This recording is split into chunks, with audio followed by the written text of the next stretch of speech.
আমরা এটাকে বাস্তবায়ন করি। সুতরাং এই ক্ষেত্রে আমাদের তরুণরা ভালো ভূমিকা রাখতেছে। আমি মনে করি তরুণদের যে উদ্যোগ এখানে অত্যন্ত উৎসাহবাঞ্জক। বাট অনেক ক্ষেত্রে দেখা যাচ্ছে আমাদের তরুণরা একটা ভিন্ন ফরম্যাটে বড় হয়েছে। আমাদের মধ্যে এরকম কিন্তু ডায়নামিক মানে কি বলেন মানে শৈশবকাল ছিল নাকি, তারা একটা মানে পরিবেশে বড় হয়েছে যেখানে তারা একটা শৃঙ্খলার ভিতরে বড় হয়েছে, তাদের ভিতর সীমাবদ্ধতা আছে। সুতরাং আমি মনে করি তাদেরকে যদি আমরা একটু গাইড করি, আমরা যদি গাইডলাইন দিই, তাহলে তারাও কিন্তু এখানে পার্টিসিপেট করতে পারবে। এবং তরুণদের পার্টিসিপেটটা খুবই গুরুত্বপূর্ণ, কারণ এই যে হসপিটালে বললাম বা বিভিন্ন জায়গায় আমরা যে পরিষ্কার পরিচ্ছন্ন বা ড্রাইভ, তরুণরা যদি সংঘবদ্ধ হয়ে করে তাহলে কিন্তু সম্ভব। কিন্তু রোড সেফটির জন্য তারা কাজ করেছে কিন্তু স্বতঃস্ফূর্ত ভাবে, এখানে কিন্তু কোনো বেতন পায়নি। কিন্তু আমি মনে করি যদি তাদেরকে আমরা উদ্বুদ্ধ করতে পারি এবং পরিবেশ সংগঠন যারা আছে তারা যদি এগুলো নিয়ে কাজ করে, তাহলে অবশ্যই এটা একটা জায়গা আসবে। আর আপনারা প্রজেক্ট নিয়ে কথা বলেছেন, আমিও দেখেছি অধিকাংশ প্রজেক্টের মেয়াদকালেই তার কর্তব্য শেষ হয়ে যায়, এর ধারাবাহিকতা থাকে না। তো এটা আমাদের একটা নেতিবাচক জায়গা।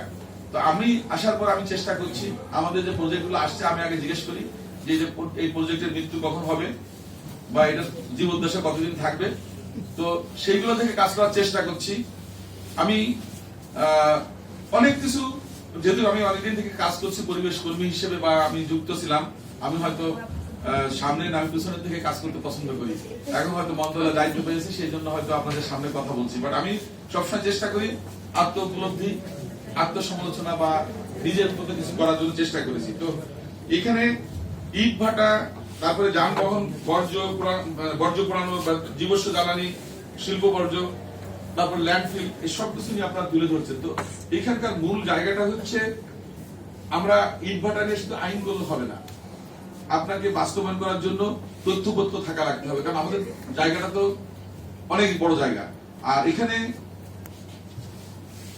জুলাই বিপ্লবের পরে কিন্তু আমি একটা কথা সবসময় বলি, এদেশে কিন্তু নতুন মানুষজন আসে না, কিন্তু যে মানুষজন ছিল তারাই আছে। কিন্তু চেতনা বা যে কোনো আমাদের ইয়েটা ঘুম থেকে উঠলে অনেকটাই কমে যায়। কিন্তু আমরা একটা মেজাজ নিয়ে ঘুমাই, ঘুম থেকে কিন্তু আরেকটা মেজাজ নিয়ে কিন্তু উঠি। কিন্তু সুতরাং আমাদের এইগুলো আমি মনে করি যত বেশি আমরা চর্চা করবো তত বেশি কিন্তু লং লাস্টিং হবে। কিন্তু তো এখানে মানুষদের যে চরিত্রগত ব্যাপারটা তো আছে, আপনারা ভালো করে জানেন যে এখানে যারা যত বেশি অনিয়ম তত বেশি ইনকামের সুযোগ, কিন্তু যারা ইনকাম করতে চায় যত বেশি করা হবে তত বেশি কিন্তু এখানে রেট বাড়বে। কিন্তু এখন এই জন্য আমি মনে করি যে আমাদের পরিবেশ অধিদপ্তরের আমি মাঝে একটা জায়গায় অপারেশন করেছিলাম, আমি বলবো না, একটা করার পর দেখলাম যে এখানে তারা হঠাৎ করে কিছু জরিমানা আদায় করে তাদেরকে একটা মেয়াদ দিল। তাই বলছে আমি জরিমানা তো আদায় করতে বলিনি, আমি তো বলেছি যে যেহেতু এটা দূষণ করছে এটাকে স্টপ করার জন্য, মানে ইট ভাটা সংক্রান্ত ইস্যুতে। যাই হোক, এখানে পজিটিভ জায়গা যেটা আছে সেটা হচ্ছে যে আমরা ইতিমধ্যে বিজিএমইএ, বিকেএমইএ, বিটিএমইএ, ব্রিক ফিল্ড সমিতি, ব্লক সমিতি সবার সাথে বসেছি এই কয়েক মাসে। আমি ব্যক্তিগতভাবে ব্লক ফ্যাক্টরি ভিজিট করেছি এবং বিভিন্ন জায়গা আমি গিয়েছি, দেখার চেষ্টা করেছি। তো একটা ইতিবাচক দিক হচ্ছে এখানে যারা শিল্প মালিক আছে তারাও চায় পরিবেশ বান্ধবভাবে কাজ করতে। এখন আমাদের ট্যাক্স, ভ্যাট এইগুলোর জন্য অনেকটা সীমাবদ্ধতা আছে। ইটের ভাটা নিয়ে উনি বলেছেন ইতিমধ্যে ব্লক নিয়ে বিগত সরকারের সময় টার্গেট ছিল 24-25 সালের ভিতরে 100% সরকারি কাজকর্ম তারা ব্লকে করবে। আনফরচুনেটলি কয় পার্সেন্ট হচ্ছে আমি বলবো না, এটা অত্যন্ত বিব্রতকর।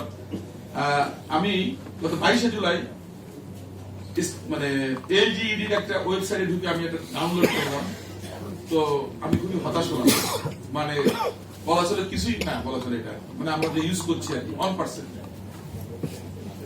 তো এখন আমরা যতক্ষণ পর্যন্ত মানে অনেকে বলে যে না এটার পিএসআই কম অমুক তমুক, ওরা বলছে ভাই আমাদের কাছ থেকে পিএসআই গ্যারান্টি দিব, আপনারা নিয়ে নেন, আপনারা পরীক্ষা করে নেবেন, কিন্তু আপনাকে 5 গ্যারান্টি দিতে হবে, আপনাকে নিতে হবে যে আপনি সরকারি সংস্থায় আমার ব্লক তৈরি করলে আপনি ব্যবহার করবেন, কাস্টমাইজ করা যায়। পুরনো মিস্ত্রিরা বলে যে না ইট ভেঙে এটা করা যায়, ওই করা যায়, এগুলো তো আসলে পুরনো চিন্তা ভাবনা। এখন তো টেকনোলজি অনেক আপগ্রেডেড হয়েছে এবং কাস্টমাইজ করে নিলে দেখা যাচ্ছে কষ্ট কিন্তু কম হবে। তো এই জন্য তারা বলেছে আমরা সবকিছু করতে পারবো, কিন্তু আপনারা এটা করেন। তো এটা নিয়ে আমরা অলরেডি আমাদের মাননীয় প্রধানমন্ত্রী একটা সেল করেছে, সেখানে আমরা বসছি। দূষণ যদি কমাতে হয় তাহলে আগে আমাকে পানি পরিশোধনের জন্য যে ইয়েটা সেটাকে কিন্তু ট্যাক্স ফ্রি করতে হবে বা অ্যাটলিস্ট ন্যূনতম নিয়ে আসতে হবে। এখন দেখা যাচ্ছে 40-50% ভ্যাট তাহলে তো করবে না। আপনি যে পানিটা ছাড়তেছেন, ইটিপিটা চালাতে হলে আপনার যে কস্টিং আসতেছে, সেই কস্টিং কিন্তু আপনাকে কমায় আনতে হবে। তখন কিন্তু শিল্পপতিরা কিন্তু এই ইটিপিটা কিন্তু চালু রাখবে, কারণ সেও তো জানে যে আমি দূষণ করতেছি। আর পাশাপাশি কিছু অনিয়ম আছে, সেগুলো নিয়ে আমরা কাজ করছি আমাদের মন্ত্রণালয়ের ভিতর। আর অনুদান না দিলে তারা যাচ্ছে যে তাদের ট্যাক্স ব্যাকটা কমায়। উনি তো ওয়ান স্টেপ অ্যাহেড বলেছেন, অতটা চাচ্ছেন না। আমি ইটভাটার মালিক সমিতিতে করছি গোলাঘাট, এবং ইটভাটার মালিকরা বলেছে যদি আপনারা দেন এই সুযোগটা, আমরাও 2-3 বছরের মধ্যে কনভার্ট করে দিকে চলে আসতে পারবো। মানে তারাও কিন্তু উইলিং টু মানে কন্ট্রিবিউট। তাদের সভাপতি এসে আমার অফিসে নিজে বলে গেছে, এবং গোলাঘাটেরও কিন্তু তারা অত্যন্ত মানে পজিটিভ কথা বলেছে। সুতরাং এখানে আমরা যারা নিজেরাও যারা বাড়িঘর করছি, আমরা যদি এই ব্লক যদি বলি যে না ঠিক আছে আমাকে ব্লক দাও, এই পিএসআই দাও বা এই মেজারমেন্টে দাও, তারা কিন্তু এটা করে দিতে পারবে, কিন্তু তাদের সেই সক্ষমতা আছে। আর ব্লকের যে টেকনোলজি, এটা অনেক নর্মাল টেকনোলজি, ইজি টেকনোলজি, এটার জন্য অনেক লম্বা সময় লাগে না, খুব অল্প সময়ের ভিতরে সেট আপ করতে পারে এবং খুবই অল্প সময় ভালো প্রোডাকশন তারা করতে পারে। এটা প্রফিটেবল ব্যবসা। কিন্তু ঘটনা হচ্ছে যে আমাদের ডিমান্ড থাকতে হবে, মার্কেটে চাহিদা থাকতে হবে। সেই চাহিদার জায়গাটা তৈরি করার জন্য আপনারা যারা আছেন তাদেরকে ব্র্যান্ডিং করতে হবে, যে না এইটা তো পজিটিভ সাইডে। কারণ একটা গ্রামের রাস্তা আপনি সি গ্রেড ডি গ্রেডের ইট দিয়ে করতেছেন, তো সেখানে আমি একটা ব্লক দিলে তো আমার কোনো সমস্যা নেই। তো ওখানে ব্লক যদি নষ্ট হয়ে যায়, ডি গ্রেডের ব্লক হয়, তাও তো ভালো থাকতেছে রাস্তার পর, ওটা তো কাদা হচ্ছে না, কিন্তু বর্জ্য হচ্ছে না। কিন্তু তো এই জন্য আমি মনে করি যে ব্লকের যে অ্যাডভান্টেজটা, সেটা নিয়েও আমাদের এখানে কাজ করতে হবে। আর এখানে দূষণ নিয়ে আরো যে কথাগুলো আসছে, নীরব এলাকা নিয়ে আসছে, হাইড্রোলিক হর্ন। হ্যাঁ, হাইড্রোলিক হর্ন তো ইম্পোর্ট বন্ধ আছে এখন। ওরা যেটা বলেছেন, আমরা এটা নতুন আইডিয়া পেলাম, কারণ আসলে আলোচনা করলে অনেক কিছু বেরিয়ে আসে। আমি বলবো যে আমাদের যে অভিযান চলছে, বাস থেকে খোলার পাশাপাশি বিভিন্ন দোকানে অভিযান চালানো, যে যারা যারা অবৈধভাবে এনে এটাকে বিক্রি করতেছে, যাতে অ্যাটলিস্ট ওটাও যেন আমরা ওখান থেকে যেন গ্রাপ করতে পারি, ওখানে তুলে আনতে পারি। তাহলে হবে কি, এই জিনিসটা কিন্তু বন্ধ করা সম্ভব হবে। আর বাসের ফিটনেস বা অন্যান্য জিনিস নিয়ে আমাদের আলোচনা হয়েছে। আমরা চেষ্টা করছি ইলেকট্রিক যে বাসগুলো আছে সেগুলোকে আনার জন্য যাতে দূষণ কম হয়। আর পুরনো যে বাসগুলো আছে সেগুলো নিয়ে কি করতে হবে, সেগুলো নিয়ে আমাদের গত 18ই জুলাই আমাদের মাননীয় প্রধানমন্ত্রীর দপ্তরে মিটিং হয়েছিল এসগা কার্যালয়ে। সেখানে উনি নির্দেশনা দিয়েছেন পুলিশকে। আমরা সেইভাবে কতটুকু অ্যাচিভমেন্ট আছে হয়তো শীঘ্রই আমরা ইভ্যালুয়েশন করবো। কারণ প্রত্যেকটা কাজ আমরা যারা উদ্যোগ নিচ্ছি, 1 সপ্তাহ 15 দিনের মাথায় আমরা কিন্তু আবার রিভিউ করছি যে হোয়াট ইজ আওয়ার অ্যাচিভমেন্ট, আমাদের এটার অগ্রগতি কতটুকু আছে। তো এটা নিয়ে কিন্তু আমরা কাজ করছি। তো যেহেতু নতুন সরকার, আমাদের আসলে অসংখ্য সমস্যা আছে। আর বিশেষ করে যেহেতু পরিবেশ অধিদপ্তরে আমরা বা বনের এখানে অসঙ্গতির সীমা নাই, প্রত্যেকদিন পত্রিকা খুললেই পরিবেশ এবং বন ইস্যুতে দেখা যাচ্ছে 2-5টা নিউজ পাওয়া যায় প্রত্যেকটা পত্রিকায়। সুতরাং আমাদেরকে এগুলো দেখতে হচ্ছে। তো আমরা এখন বৃক্ষরোপণ করছি, আগে যেভাবে বৃক্ষরোপণ হতো সেভাবে কিন্তু হচ্ছে না। কিন্তু আমরা খোঁজ রাখতেছি যে কোন জায়গায় কতটুকু হচ্ছে, কে কতগুলো লাগাচ্ছে, এবং সত্যিকার অর্থে লোকেশন কি, সবকিছু নিয়ে আমরা কাজ করছি।